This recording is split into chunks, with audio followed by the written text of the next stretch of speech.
Ina kako. Welcome to episode 9 of Hanohano Lānaʻi, a series brought to you by Love Lānaʻi. Through this series, we delve into the unique history and culture of our beloved home. On the last episode, we concluded our summary of the 1.5 billion years of Lānaʻi's diverse history. This episode will delve into ka Moʻolelo o Kaululāʻau, the tradition of Kaululāʻau, the young chief from Lahaina that was banished to Lānaʻi. Let's get right into today's learning.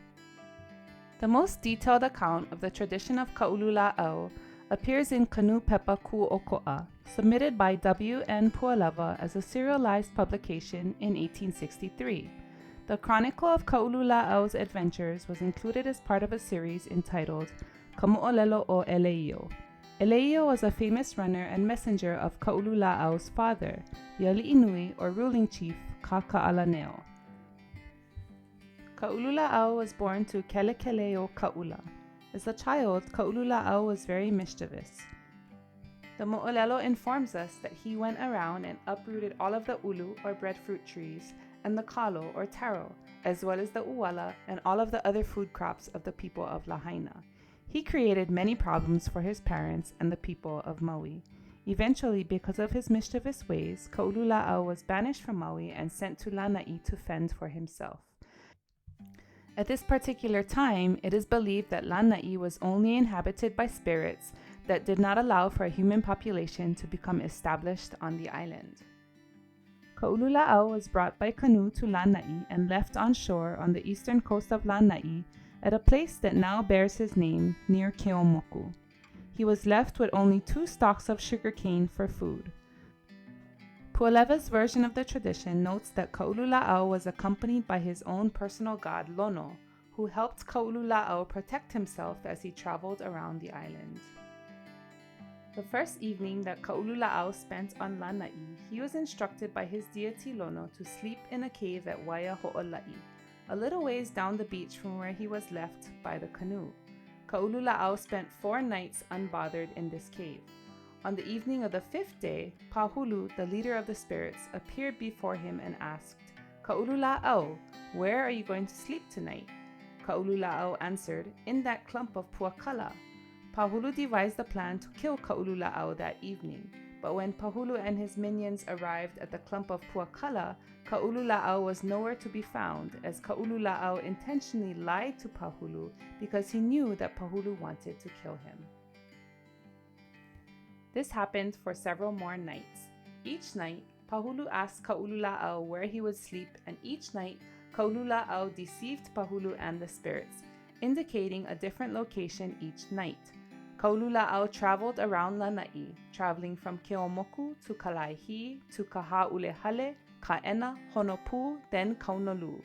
He then continued to Manele, then inland to Kaneʻuaʻu, Kaʻohai, and then Ha'alele Pa'akai. From Ha'alele Pa'akai, he ascended to Lānaʻihale. At Lānaʻihale, Kaululāʻau devised a plan to kill the spirits. He built a hale, a house, and when all the spirits came to see his hale, he invited them all in. The spirits stayed until early in the morning, until they fell asleep. When the spirits slept, Kaululāʻau exited the hale and lit it on fire, leaving the spirits to perish. Kaululāʻau then returned to the coastline at the place that he was left by the canoe. There, he lit a fire to indicate to the people of Lahaina that he survived. His father sent a canoe for him and welcomed him back to Lahaina with pride. It is because of Kaululāʻau's bravery and cunning deeds that the island of Lānaʻi came to be settled by Kānaka, or people. Kaululāʻau became known as the chief of the island, and the island's name, Lānaʻi, was given to commemorate his triumph over the spirits. Thus is the tradition of Lānaʻi a Kaululāʻau, Day of Conquest of Kaululāʻau. I hope you enjoyed this episode and the tradition of Kaululāʻau. If we examine the Moʻolelo from a metaphorical standpoint, we may discover that the tradition promotes a prominent traditional concept that iterates the importance of the forest to the health of an island. Hahai no kaua I Kaululāʻau. The forest brings the rain. Vegetation and growth in the native forest ecosystem is critical to attracting rain. Without rain, there is no water. No water, no life.